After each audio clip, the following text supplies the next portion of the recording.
Salut à tous et bienvenue dans ce premier tutoriel vidéo qui va vous parler de Homebrew. Homebrew, qu'est-ce que c'est? C'est un gestionnaire de paquets pour macOS, c'est-à-dire qu'il s'agit d'un utilitaire qui va vous permettre d'installer des programmes sur votre ordinateur, le plus souvent des programmes en ligne de commande. Vous le savez peut-être déjà, mais il faut savoir que macOS est un système d'exploitation qui inclut assez peu de programmes en ligne de commande. Et si vous êtes un habitué du terminal sur d'autres systèmes d'exploitation sous Unix, vous allez vite vous rendre compte que beaucoup de choses sont malheureusement absentes. Le but de Homebrew, c'est donc de combler ces absences. Homebrew est un utilitaire qui utilise Git et Ruby, qui sont heureusement fournis de base sur macOS. Sachez qu'il existe des alternatives à Homebrew comme MacPorts ou Think, et encore d'autres. Je le dis en connaissance de cause vu que j'utilisais MacPorts à l'époque. Depuis, j'utilise Homebrew car il est plus souvent mis à jour, ses paquets sont plus nombreux, et il fait un peu moins de désordre dans mon système lorsque j'installe des paquets.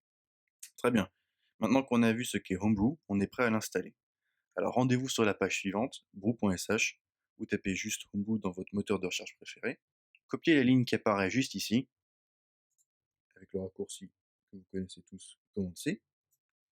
Ensuite, ouvrez le terminal, vous avez plusieurs possibilités qui s'offrent à vous, soit aller directement dans le Finder, application utilitaire, soit d'utiliser Spotlight, donc avec ici soit la petite loupe qui apparaît là, soit en utilisant le raccourci clavier de Spotlight, à savoir commande espace, terminal, collez la ligne que vous venez de copier, et appuyez sur Entrée. On a tout un tas d'informations qui apparaissent, donc appuyez sur Entrée pour confirmer. Donc ça va vous demander de saisir votre mot de passe utilisateur. Voilà, donc quelques instants plus tard, l'installation est terminée. Alors quelles sont les commandes à ma disposition? Alors il y en a un certain nombre, plus ou moins complexes, mais je vais vous parler des plus fréquemment utilisées.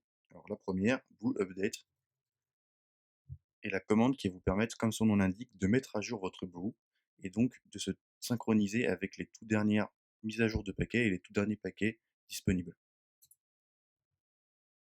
Donc là, ça m'indique que ça a déjà été mis à jour. Mais si mon bout n'a pas été mis à jour depuis un certain temps, c'est ici que vous verrez les nouveaux paquets et les paquets mis à jour. La suivante, c'est brew install. Et ici, vous tapez, après le install, le nom du paquet que vous souhaitez installer. Donc, on verra dans une prochaine vidéo comment installer un paquet, tout simplement. Un paquet assez intéressant d'ailleurs, qui je pense pourra peut-être vous être utile. La suivante, c'est brew info, suivi du nom du paquet, qui, comme son nom l'indique, vous permet d'avoir des informations sur le paquet que vous allez visionner. Donc si je tape brew info wget par exemple, on a un certain nombre d'informations sur ce paquet, comme sa version, une description suivie de l'adresse de documentation, une information si le paquet est installé ou pas, et tout un tas d'autres informations comme les dépendances du paquet. C'est brew une install suivi du nom du paquet. Donc si j'avais installé par exemple le paquet précédent wget, je désinstallerai avec cette commande-là, à savoir en retapant brew une install wget. À savoir également que depuis une récente mise à jour de Homebrew, un système d'analyse de données a été mis en place et que vous pouvez le désactiver si vous le souhaitez à l'aide de la commande suivante, brew analytics off.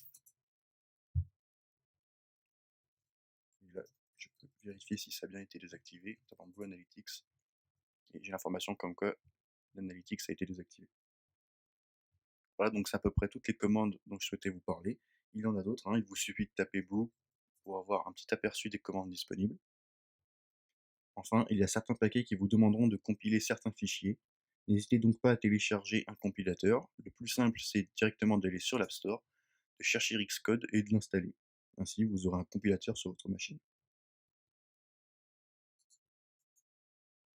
Voilà, c'est à peu près tout ce qu'il y a à savoir pour débuter avec Homebrew. L'intérêt de cette vidéo, c'est que je pourrai y référer dans de prochains tutoriels, car avoir Homebrew sera souvent nécessaire. Merci d'avoir regardé cette vidéo et je vous dis à bientôt.